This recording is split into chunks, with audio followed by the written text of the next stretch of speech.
Austin, Texas, early 1960s. Nighttime. The Johnson Ranch on the Pedernales. Lyndon Johnson is on the phone in one room, dictating to an aide while sitting on the toilet with the door open, because privacy has never once occurred to him as something other people might need. In another room, his wife is going over the day's correspondence, 300 letters deep, in handwriting so consistent that historians can date any undated page in the Johnson archive within a week just from how her pen pressure changed with fatigue. Down the hall, in a room she does not walk into that night, is a woman named Alice. Not a maid, not a guest. A framed photograph, one of several, that Lady Bird Johnson kept in her own house for 25 years, of a woman her husband had loved, by every honest account, more openly and more completely than he ever loved his wife. 53 years of marriage, 4 decades in American public life, a woman who bankrolled her husband's first campaign with her own inheritance, and then spent the rest of her life being humiliated by him in rooms full of witnesses who all agreed never to write it down while she was alive. Here's what was actually happening on that ranch. She was born Claudia Alta Taylor on December 22, 1912, in Karnack, Texas, a town of 400 people 15 miles from the Louisiana line, in a mansion locals called the Brick House, because it was the only brick building for miles. Her father, Thomas Jefferson Taylor, owned 2 general stores and 15,000 acres of cotton land, and hung a sign over his storefront that read, without a trace of irony, T.J. Taylor, dealer in everything.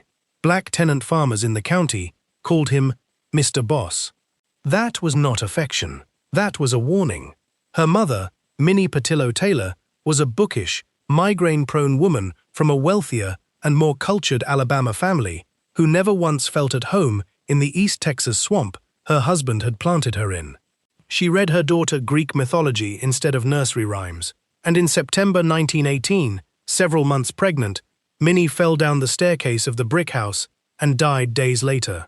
Claudia was 5 years old. Her clearest surviving memory of her own mother is watching her die. Watch what happened in that house next, because it is the entire architecture of the woman who would spend the next 89 years absorbing humiliation without ever once raising her voice about it in public. Her 2 older brothers were away at boarding school and weren't even told their mother had died for months. Claudia herself was left, essentially, to be raised by her father's household staff and an aunt, Effie Patillo, who moved in afterward, but was, by every account, gentle rather than steady. A woman who let a grieving child wander the bayous alone for hours, rather than one who gave her a schedule to hold on to. Her father remarried a woman not much older than Claudia herself, and the household that resulted was volatile enough that Claudia asked, as a teenager, to be sent away to school in another town rather than live in it. A nursemaid had nicknamed her Ladybird as a toddler, purty as a ladybird, the story goes, and the name replaced her given one so completely that by adulthood almost nobody, including eventually her own husband, called her Claudia at all. There is a smaller detail from those years that tends to get one line in a biography and then gets left behind, and I don't think it should be. Claudia was, by her own recollection, an unusually solitary child, spending entire afternoons alone along the bayous and pine forests around Karnack, teaching herself the names of wildflowers because no one else in the household had the patience to teach her anything that wasn't practical. That habit, memorizing what grew wild and unattended, learning to find order and beauty in things nobody was managing, would resurface 45 years later as the signature initiative of her entire public life. A woman who could not control the household she was born into spent her whole life, eventually, trying to make sure that at least the roadside belonged to someone. Here is the lesson of 5-year-old extracts from watching her mother die and then being handed to a rotating cast of adults who love her but do not organize their lives around her. Do not expect the room to arrange itself for your comfort. Learn to be useful, be quiet, be pleasant, and above all, do not become the reason anyone else's life gets harder. She herself put it almost exactly that way to a biographer decades later, describing her father as a very strong character who lived by his own rules, and adding, without self-pity, that it was a whole feudal way of life, really.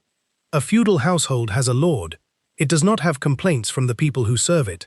She excelled quietly at everything that required no one's attention, finished high school at 15, graduated the University of Texas with a degree in history in 1933 and a second degree in journalism in 1934, one of a small handful of women in the state to hold 2 university degrees at all. She was shy to the point of physical discomfort in any room larger than a dinner table, and she was, by 1934, 21 years old, sitting on an inheritance from her mother's estate, large enough to make her, by the standards of Depression-era Texas, genuinely rich and entirely unattached to anyone who might spend it for her. Then, in the late summer of 1934, a mutual friend introduced her to a tall, loud, 26-year-old congressional secretary from the Hill Country named Lyndon Johnson, who was in Austin on official business, and asked her to breakfast at the Driscoll Hotel the next morning, the day after they'd met. He proposed on that first date. She said no. He proposed again by telegram, by long-distance phone call, by letter, relentlessly, for the next 10 weeks, until on November 17, 1934, less than 3 months after they'd met, Claudia Alta Taylor became Lady Bird Johnson at St. Mark's Episcopal Church in San Antonio. Her aunt objected to the speed of it. Her father did not. Some of the best deals, he reportedly told his daughter, are made in a hurry. Sit with that word, deal, because nobody in that church that day was being sentimental by accident. Lyndon Johnson needed capital and a political base. Lady Bird Taylor needed, more than she ever admitted to a single biographer while she was alive, somebody whose life had a shape large enough that she could disappear into being useful to it and never again have to be the center of anyone's attention on her own account. They had each found, in 10 weeks, exactly what they were each independently looking for. Whether either of them found love in it is a separate, much harder question, and the honest answer, based on everything that followed, is sometimes in flashes and never on equal terms. Here's the detail that defines the marriage, and it starts almost immediately, well before the affairs, well before the presidency. 2 years into their marriage, Johnson's job as secretary to Congressman Richard Clayburgh had grown shaky. Clayburgh and his wife had started to worry about how openly ambitious their young aide had become, and by 1935, they'd all but pushed him out. Roosevelt's New Deal saved him. Johnson called in favors to land the job of Texas State Director of the National Youth Administration, the youngest state director in the country at 26, a position that let him crisscross Texas, building the exact network of relationships that would matter 2 years later. In February 1937, the congressman for Johnson's home district died suddenly of a heart attack. A special election was called, with almost no notice. Johnson wanted to run. He had no money. Lady Bird went to the bank, drew against her mother's inheritance, and personally handed her 22-year-old husband $10,000 in campaign capital, enough, in 1937 dollars, to be the first candidate in the race to formally declare and to outspend every other name on the ballot for the entire 42-day sprint that followed. He won. It was the single most consequential financial transaction of Lyndon Johnson's entire career, and it came directly out of his wife's dead mother's estate. She then did what she would keep doing for the next 3 decades. She manned the campaign phones herself, despite a shyness so severe that friends described her as visibly ill before public appearances.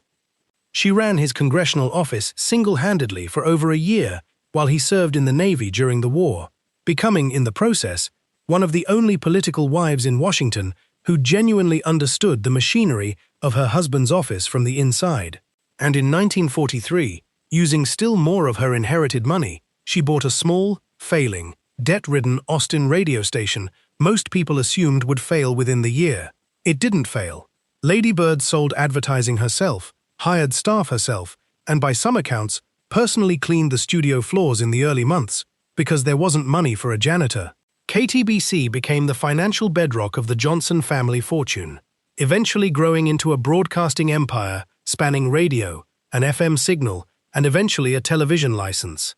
The station's monopoly over Austin's airwaves was, for years, one of the more quietly scrutinized facts of Johnson's political career. Since Federal Communications Commission approvals for a sitting congressman's wife, tended to move with unusual smoothness whenever the Johnson name was attached to the application. Nobody ever proved outright wrongdoing. Everybody in Austin business circles understood the arrangement anyway. By the time Lyndon Johnson was elected to the presidency in 1964, a meaningful share of the wealth underwriting the Johnson name had been built, personally, by the shy girl from Karnack who wasn't supposed to have a head for business, and Lady Bird ran the company's board decisions, personally, for decades afterward, long after anyone could credibly claim she was simply a figurehead for her husband's interests. Now watch what he did with the platform she built him. Around 1937, the same year she financed his first campaign, Lyndon Johnson began an affair with a woman named Alice Glass.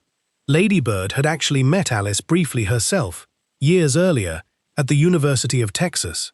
Alice was almost 6 feet tall, honey blonde, formidably well-read, and at the time of the affair's start, the mistress and soon-to-be wife of Charles Marsh, the wealthy newspaper publisher, who was one of Lyndon Johnson's most important early political patrons.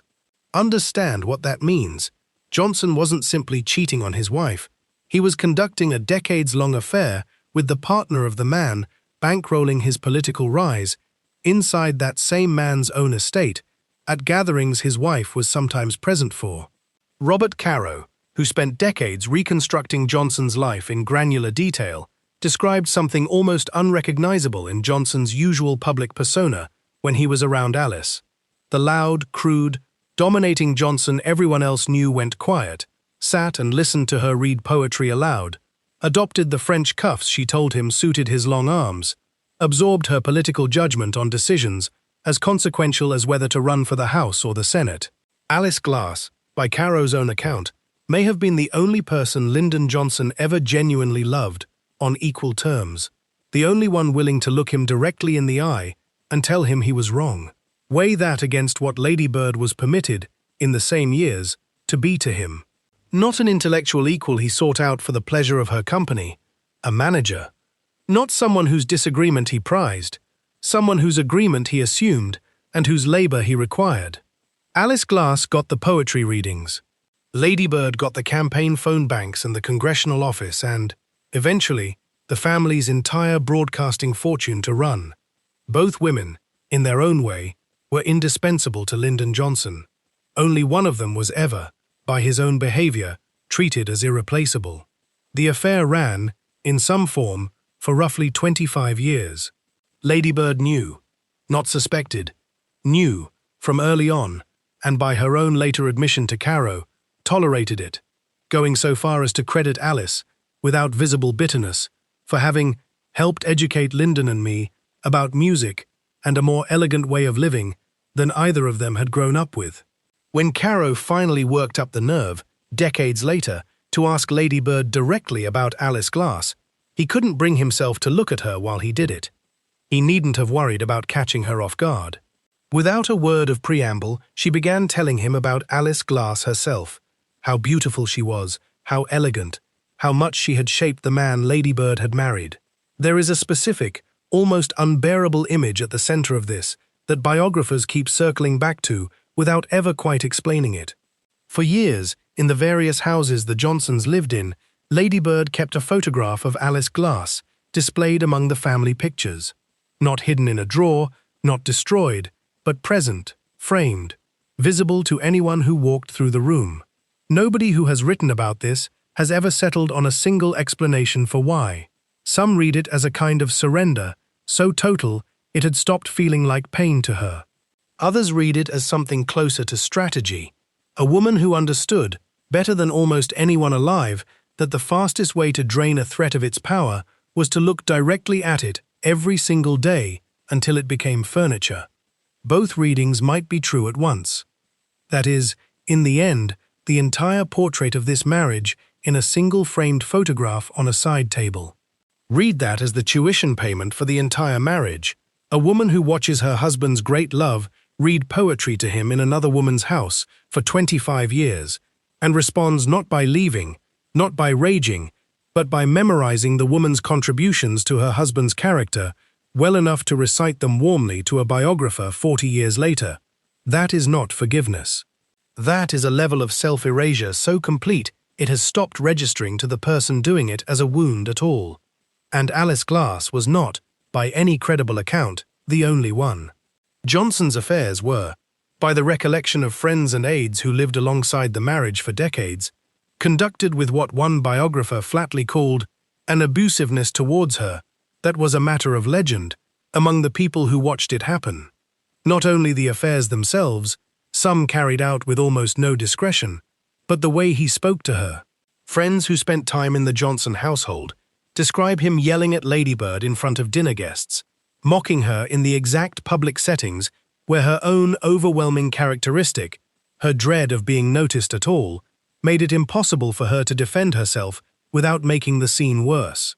He excluded her from the political conversations that mattered while simultaneously requiring her total, visible participation in every campaign appearance he needed her for.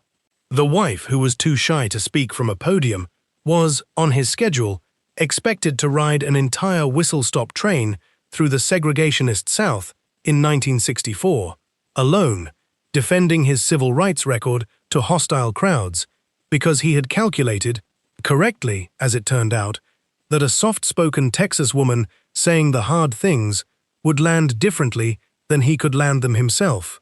She did it. She rode the Ladybird special through 7 southern states that October, absorbing jeers and walkouts in districts where her husband's name was being spat at in the local papers, and delivered 47 speeches in 4 days, defending a civil rights act her own husband had signed a few months earlier. The single most physically demanding, publicly exposed thing the shy girl from Karnack ever did in her life, undertaken entirely at his request, for his benefit, at real personal cost, to a woman who had spent her whole childhood learning never to be the center of a room. Local newspapers along the route printed open threats against her before the train even arrived. At several stops, the crowds booed loudly enough that aides braced to pull her off the platform early. She stayed at the podium every time, reportedly gripping the lectern so tightly her knuckles went white, and finished every speech she'd been scheduled to give. Governors in 5 of the 7 states she traveled through refused to appear with her at all. She did not skip a single stop. When reporters asked her afterward how she'd managed the hostility, she gave the same kind of answer she gave about almost everything that actually cost her something. She said it had been an interesting experience, and moved on to the next question. That is the whole marriage, compressed into one train. He required her total usefulness, and offered, in exchange, almost none of the emotional shelter a marriage is supposed to provide. She gave the usefulness anyway, completely, for decades, and appears to have told almost no one, including her own diary, exactly what it cost her. There is a harder allegation attached to this same period that deserves to be named honestly rather than smoothed over.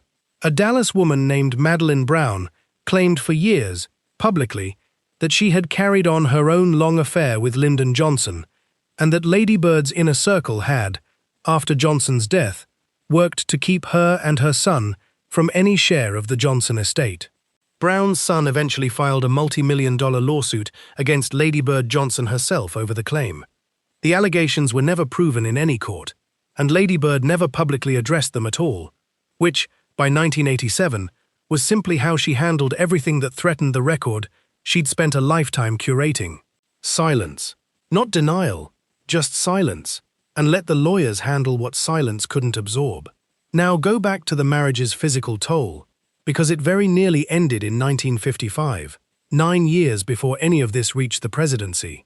Lyndon Johnson, then the Senate Majority Leader, suffered a massive heart attack in July of that year, so severe that doctors told Ladybird privately he had roughly a 50% chance of surviving the night. She sat with him through it, in a hospital corridor in Bethesda, Maryland, the same posture of composed, silent endurance she would repeat in hospital corridors for the rest of her marriage. Aides who were present that week recalled her taking detailed notes on his condition almost hourly, not out of medical curiosity, but because organizing the crisis into something she could track, page by page, was the only mechanism she had ever learned for surviving a room she could not control. She barred almost no one from visiting, in sharp contrast to the closed-door instincts another First Lady would show decades later, during a different husband's decline. Lady Bird's answer to fear was always more information and more visible composure, never fewer witnesses. He survived, and the man who emerged from that hospital bed did not become gentler with the woman who'd sat up with him. If anything, the pace and the demands on her only accelerated over the next decade, straight through the vice presidency, straight through the trauma of Dallas. November 22, 1963. Lady Bird Johnson was 3 cars behind the president's limousine in the Dallas motorcade when John F. Kennedy was shot.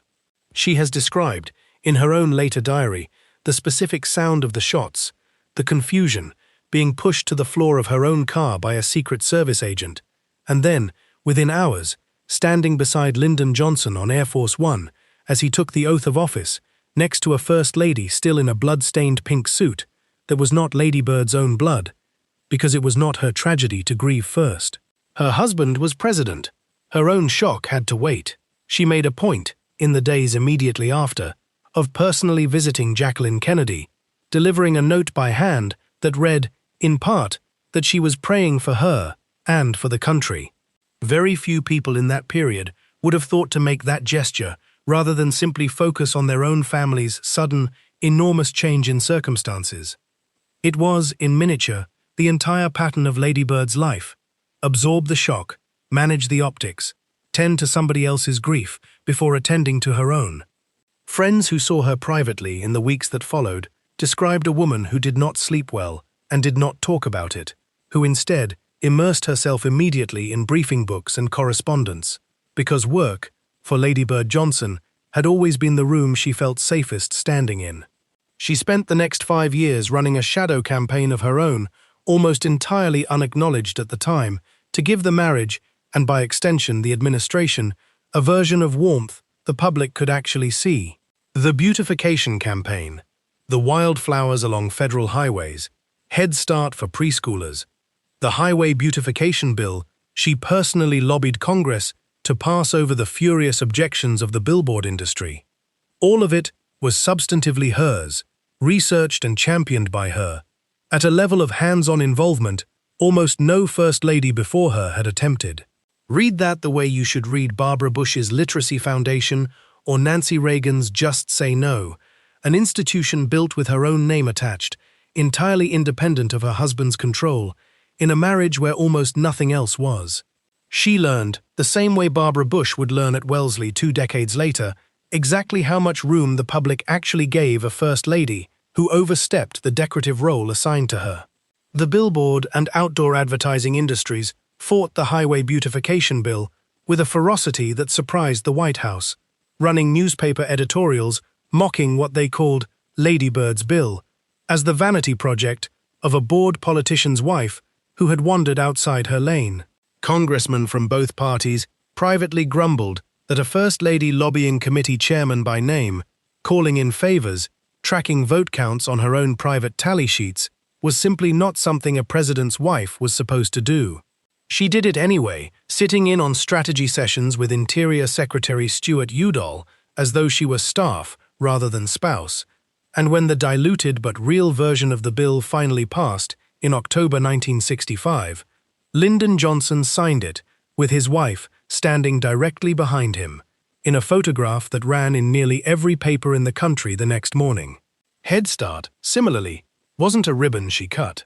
She sat in on early planning meetings, visited pilot classrooms personally, and pushed the program's profile hard enough in its first year that funding nearly tripled once Congress saw the First Lady's name attached to the results. There is a domestic cost to all of this that rarely makes it into the highway beautification retrospectives.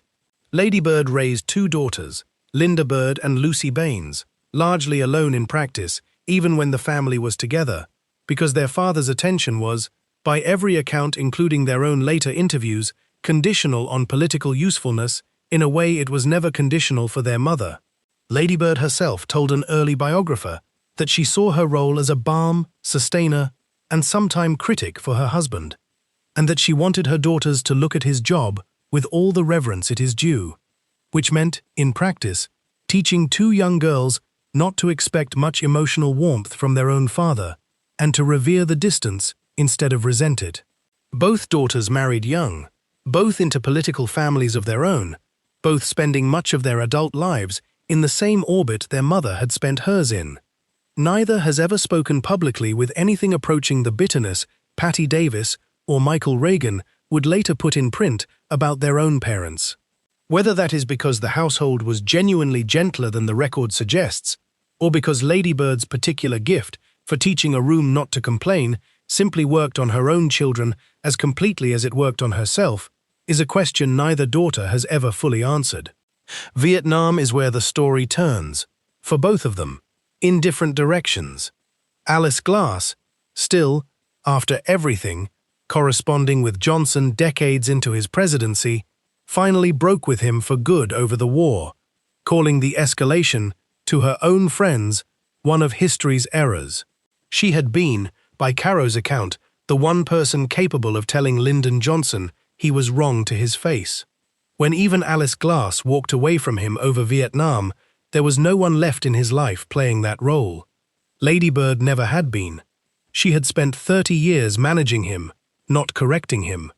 By March 1968, the war had made Lyndon Johnson so unpopular that Lady Bird, according to multiple accounts from that spring, was one of the strongest voices urging him not to seek re-election at all, worried, explicitly, about what a second full term would do to a heart that had already nearly killed him once in 1955. On March 31, 1968, Johnson announced on national television that he would not run again. Whether that was his decision alone, or, in some meaningful part, hers, is one of the only moments in this marriage where the balance of power seems to have tipped, however briefly, in her direction. And it came only when her husband's survival, rather than his ambition, was finally the thing at stake. They left the White House in January 1969 and returned to the ranch on the Pedernales. And there, for the first time in 35 years, Lady Bird Johnson had her husband largely to herself, with no campaign, no war, no Senate floor to compete with for his attention. It did not become the peaceful chapter either of them might have hoped for. Freed from the presidency, Johnson grew heavier, drank more, smoked again against doctors' explicit warnings, and by most accounts sank into a restless, irritable depression at being out of power for the first time since he was 26 years old. Aides and family friends who visited the ranch in those final years describe a household running almost entirely on Lady Bird's management once again. His moods, his diet, which visitors were allowed to stay for dinner and which were quietly steered back to their cars before the second drink. She had spent 35 years managing a man on his way up. She spent the last 4 managing one who could feel, physically, that there was nowhere left to climb, and who took a fair amount of that frustration out on the person closest to him, exactly as he always had. Lyndon Johnson died of a third and final heart attack on January 22, 1973, at the ranch, 4 years almost to the day after leaving office. He was 64. Lady Bird had been married to him for 38 years. She lived another 34 years after that, nearly as long a widowhood as the marriage itself had lasted. And what she chose to do with those 34 years tells you, more clearly than anything from the marriage itself, exactly what she had decided the record was going to say. She did not remarry. She did not, in any interview or any of her own writing, publicly relitigate the affairs, the humiliations, the yelling in front of dinner guests that friends had quietly described to biographers for decades. She gave almost no interviews at all on the subject of Alice Glass while she lived, and none whatsoever on the Madeleine Brown allegations, letting a multi-million-dollar lawsuit against her own estate settle itself in the courts without a single public statement attached to her own name. Instead, she devoted herself, with the same disciplined, unglamorous work ethic she'd once brought to a failing radio station's ad sales, to protecting and expanding exactly 2 things: the Lyndon B. Johnson presidential legacy and the wildflowers. In 1982, at 70 years old, she co-founded the National Wildflower Research Center outside Austin with the actress Helen Hayes, using her own money the same way she'd once used her mother's inheritance to buy a failing radio station, quietly and with total operational control. She served on the University of Texas Board of Regents for 7 years. she published her own White House diaries in 1970, curating, on her own terms and in her own words, exactly which version of those 5 years the historical record would remember first, long before any biographer got the chance to write it for her. In 1977, President Gerald Ford awarded her the Presidential Medal of Freedom. In 1988, President Reagan added the Congressional Gold Medal, the two highest civilian honors the country can give, both awarded to a woman who had spent 5 decades declining, in public, to ever once describe what her marriage had actually required of her. When she died on July 11, 2007, at 94 years old, in Austin, the stretch of reclaimed riverfront parkland she had spent decades personally restoring, Town Lake, the same waterway that ran past a city where a shy, orphaned girl from Karnack had once been too frightened to speak in public, was renamed in her honor. Ladybird Lake, not Claudia Taylor Lake, not even Mrs. Johnson. The nickname a nursemaid gave a grieving 5-year-old in 1918 was the name the state of Texas chose to put on a landmark, because by 2007, after 89 years, it was the only name that had ever really been fully, unambiguously hers. So go back to that ranch house on the Pedernales, late at night, decades earlier, Lyndon Johnson dictating from the toilet with the door open because privacy was a courtesy he extended to no one. Ladybird 3 rooms away, working through the day's letters, with a pen pressure steady enough to read like a seismograph of exactly how tired she was. And down the hall, a framed photograph of a woman he had loved more freely than he had ever once managed to love his own wife. The picture the country was handed for 60 years was a devoted political partner, the steady hand behind the loud man, a marriage the history books filed next to words like helpmate and balm.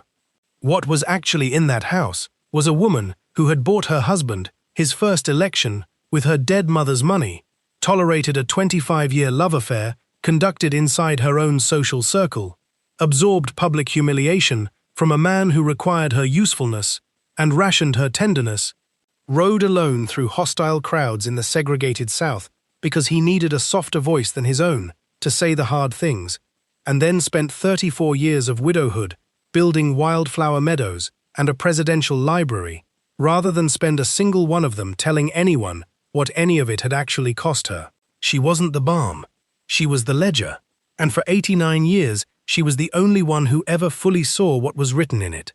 There's one more entry in that ledger worth setting down, because it's the one she never got to correct in her own words.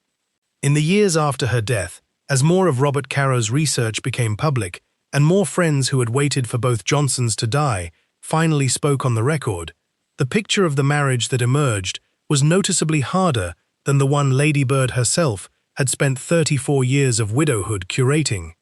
More yelling, more open humiliation, a longer and more serious Alice Glass affair than her own diaries had ever hinted at, allegations from Madeline Brown that her estate quietly fought, rather than confronted directly. Ladybird had controlled the record for as long as she was alive to control it. She could not control what got written once she wasn't in the room anymore, and for the first time in 89 years, decisions about what the public was allowed to see were finally being made by someone other than her. That, in the end, might be the truest measure of what this marriage actually took from her. Not the affairs themselves, and not even the yelling in front of dinner guests. It was that a woman who had spent her entire life making sure she was never the one who needed managing, spent her final decades managing, with total precision, the one thing she had left, the story. And even that, eventually, slipped out of her hands.